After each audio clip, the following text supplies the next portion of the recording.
Hey Formula 1 community, welcome back to my YouTube channel. So here I am with the first ever Grand Prix review of 2022, and it was the Bahrain Grand Prix, and it was the opening race of this season, and it is the first races of the 23 races planned for this year.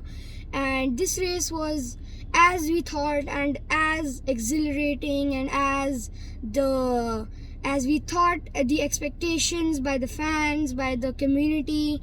It was all just amazing Grand Prix, and congratulations to Ferrari for a 1 and 2 finish, and it's their first ever win since Singapore 2019. So almost over 50 races.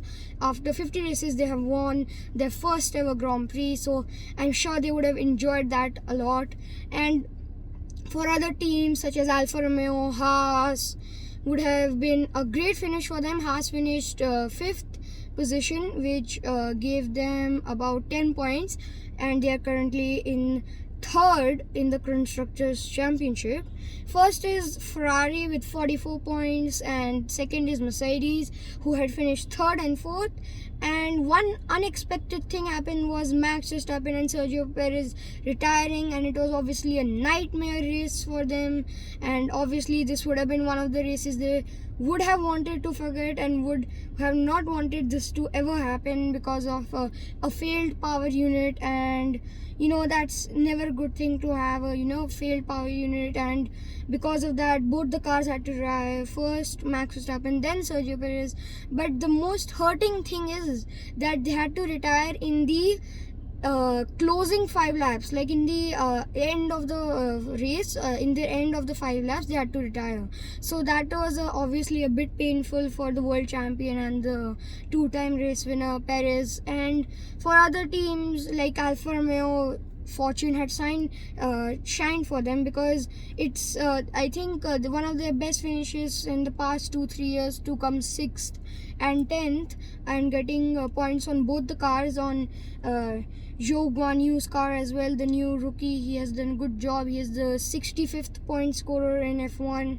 And Valtteri Bottas, with his first race with Alfa Romeo, he has finished 6th. So he has got good amount of points for the team, and Zhou Guanyu gets 1 point for the team. So I mean, it's good enough for the rookie, and he must have been really happy with the result.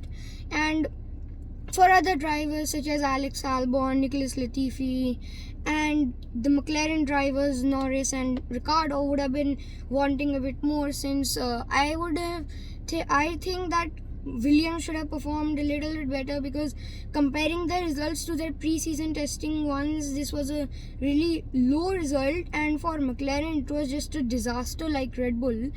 But at least they finished the race. But so they finished 16th and 14th and 16th. So obviously not the finish they would have wanted for the first race of the season, because in the first race it tells you where you stand and where you're going to probably finish. So my expectations of the top 3 would be Ferrari might win the championship this year, but I think Red Bull is going to be one of their closest competitors. Mercedes are a bit down as well, and in the midfield it's gonna be a very a big fight, because in the midfield I could also not decide. It took me an hour to just decide the top 3. So it was like a very colossal race. So now the next one is in Saudi Arabia tomorrow. Today is the qualifying and the FP2, FP3 and FP1. So then we will talk about that race soon as well. So thank you guys for watching. Don't forget to comment, like and subscribe, and I'll see you guys in the next video.